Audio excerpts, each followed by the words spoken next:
रानी दोस्तों, आप सभी का बहुत बहुत स्वागत है आपके अपने चैनल राधा कृष्ण ऑफिशियल में। उम्मीद करती हूँ आप लोग बहुत अच्छे होंगे। तो ये बताने के लिए कमेंट बॉक्स में ओम नमः शिवाय जरूर लिखिएगा। तो चलिए दोस्तों, आज है सोमवार और सोमवार का जो दिन होता है वो भगवान भोलेनाथ का दिन होता है। तो आज हम भगवान भोलेनाथ की कथा सुनेंगे। तो बड़े ही रोचक कथा है, आप लोग कथा पूरा जरूर सुनिएगा और कथा सुनने के बाद में वीडियो को लाइक और चैनल को सब्सक्राइब जरूर कर लीजिएगा। तो चलिए सुनते हैं भोलेनाथ की कथा।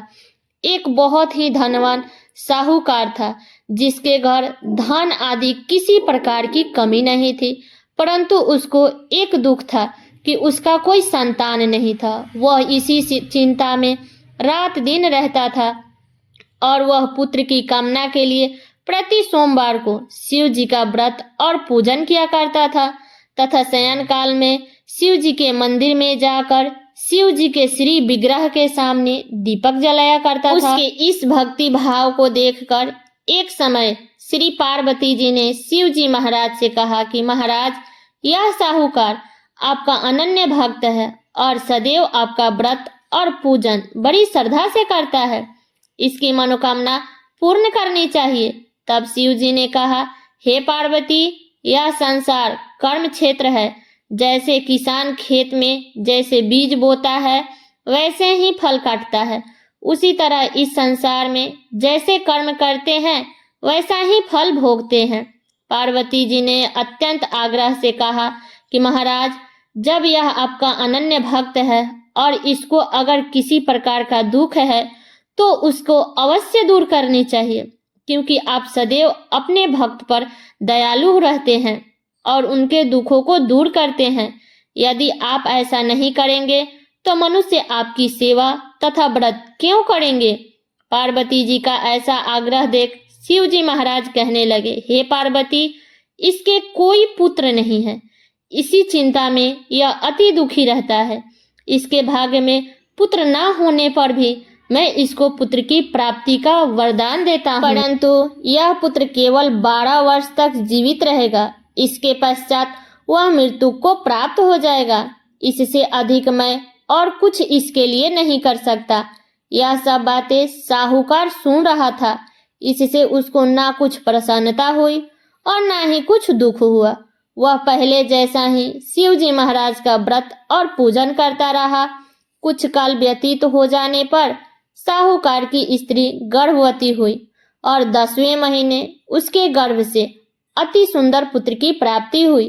साहूकार के घर में बहुत खुशियां मनाई गई, परंतु साहूकार ने उसकी केवल 12 वर्ष की आयु जानकर कोई अधिक प्रसन्नता प्रकट नहीं की और न ही किसी को भेद ही बताया। जब वह बालक 11 वर्ष का हो गया तो उस बालक की माता ने उसके पिता से विवाह आदि के लिए कहा। तो साहूकार कहने लगे कि अभी मैं उसका विवाह नहीं करूंगा, अपने पुत्र को काशी जी पढ़ने के लिए भेजूंगा। फिर साहूकार ने अपने साले अर्थात बालक के मामा को बुलाया, उसको बहुत सा धन देकर कहा कि तुम बालक को काशी जी पढ़ने के लिए ले जाओ और रास्ते में जिस स्थान पर भी जाओ यज्ञ करते हुए ब्राह्मण के भोजन कराते हुए जाओ। वह दोनों मामा भांजे यज्ञ करते और ब्राह्मण को भोजन कराते हुए जा रहे थे। रास्ते में उनको एक शहर पड़ा। उस शहर में राजा की कन्या का विवाह था और दूसरे राजा का लड़का जो विवाह करने के लिए बारात लेकर आया था वह एक आंख से काना था। उसके पिता को इस बात की बड़ी चिंता थी कि कहीं वर को देखकर कन्या के माता पिता विवाह में किसी प्रकार की अड़चन न पैदा कर दे। इस कारण जब उसने अति सुंदर सेठ के लड़के को देखा तो मन में विचार किया कि क्यों न दरवाजा के समय इस लड़के से वर का काम चलाया जाए। ऐसा विचार कर वर के पिता ने उस लड़के और मामा से बात की तो वे राजी हो गए। फिर उस लड़के को वर के कपड़ा पहनाया गया तथा घोड़ी पर चढ़ाकर दरवाजा पर ले गया गया और जब सारे कार्य प्रसन्नता से पूर्ण हो गया तो फिर वर के माता पिता ने सोचा कि यदि विवाह का कार्य भी इसी लड़के से करा लिया जाए तो क्या बुराई है। ऐसा विचार कर लड़के और उसके मामा से कहा, यदि आप फेरों का और कन्यादान काम भी करा दे तो आपकी बड़ी कृपा होगी और मैं इसके बदले में आपको बहुत कुछ धन दूंगा।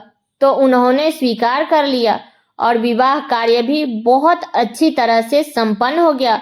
परंतु जिस समय लड़का जानने लगा तो उसने राजकुमारी की चुंदरी के पल्ले पर लिख दिया कि तेरा विवाह तो मेरे साथ हुआ है, परंतु जिस राजकुमार के साथ भेजेंगे वह एक आंख से काना है और मैं काशी जी पढ़ने जा रहा हूँ। लड़के के जाने के पश्चात उस राजकुमारी ने जब अपनी चुंदरी पर ऐसा लिखा हुआ पढ़ा तो उसने राजकुमार के साथ जाने से मना कर दिया और कहा कि यह मेरा पति नहीं है, मेरा विवाह इसके साथ नहीं हुआ है, वह काशी जी पढ़ने गया है। राजकुमारी के माता पिता ने अपनी कन्या को विदा नहीं किया और बारात वापस चली गई। उधर सेठ का लड़का और उसके मामा काशी जी में पहुंच गए।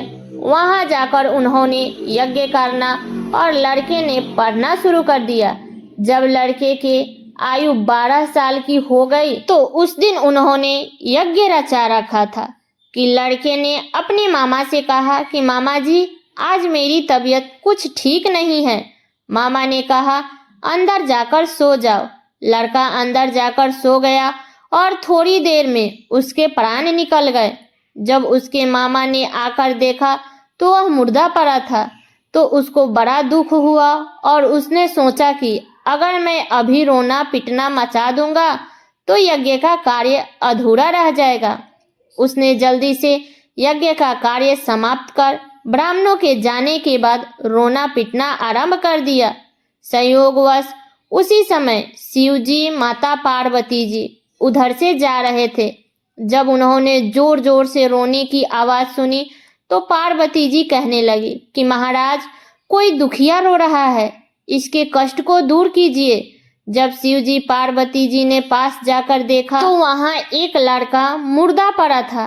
पार्वती जी ने कहने लगी कि महाराज, ये तो उसी सेठ का लड़का है जो आपके वरदान से हुआ था। तब शिव जी कहने लगे कि हे पार्वती, इसकी आयु इतनी थी सो यह भोग चुका है। तब पार्वती जी ने कहा, हे महाराज, इस बालक को और आयु दे दो, नहीं तो इसके माता पिता तड़प तड़प कर मर जाएंगे। पार्वती जी के बार बार आग्रह करने पर शिव जी ने उसको जीवन वरदान दिया और शिव जी महाराज की कृपा से लड़का जीवित हो गया। शिव जी पार्वती जी कैलाश पर्वत पर चले गए। तब वह लड़का और मामा उसी प्रकार यज्ञ करते तथा ब्राह्मण को भोजन कराते अपने घर की ओर चल पड़े। रास्ते में उसी शहर में आए जहां उसका विवाह हुआ था। वहां पर आकर उन्होंने यज्ञ आरंभ कर दिया तो उस लड़के के ससुर ने उसको पहचान लिया और अपने महल में ले जाकर उसकी बड़ी खातिरदारी की। साथ ही बहुत दास दासिया सहित आदर पूर्वक लड़की और जमाई को विदा किया। जब वह अपने शहर के निकट आए तो मामा ने कहा कि मैं पहले तुम्हारे घर जाकर खबर कर देता हूँ। जब उस लड़के का मामा घर पहुंचा तो लड़के के माता पिता घर की छत पर बैठे थे और यह प्रण कर रखा था कि यदि हमारा पुत्र सकुशल लौट आया तो हम राजी खुशी नीचे आ जाएंगे, नहीं तो छत पर से गिर के अपना प्राण खो देंगे। इतने में उस लड़के के मामा ने आकर यह समाचार दिया कि आपका पुत्र आ गया है, तो उनको विश्वास नहीं आया। तब उसके मामा ने शपथ पूर्वक कहा कि आपका पुत्र अपनी स्त्री के साथ बहुत सारा धन साथ लेकर आया है। तो सेठ ने आनंद के साथ उसका स्वागत किया और बड़ी प्रसन्नता के साथ रहने लगे। इस प्रकार से जो कोई भी सोमवार के व्रत को धारण करता है अथवा इस कथा को पढ़ता है या सुनता है, उसकी समस्त मनोकामनाएं पूर्ण होती है। तो ये है शिव जी की कथा। तो ये कथा मेरी यहीं तक का था। कैसा लगा ये कथा आप लोग कमेंट करके जरूर बताइएगा। चैनल पे नए आए हैं तो सब्सक्राइब कर लीजिएगा, बेल आइकन को प्रेस कर दीजिएगा, जिससे मेरे वीडियो का नए नोटिफिकेशन आप सभी के पास में सबसे पहले पहुंचे। और वीडियो को लाइक कर दीजिएगा, क्योंकि आपके एक लाइक से मुझे बहुत ही मोटिवेशनल मिलता है। इसलिए वीडियो को लाइक कर दीजिएगा और वीडियो को शेयर कर दीजिएगा ताकि हर कोई आज सोमवार के दिन शिव जी की कथा को सुन सके।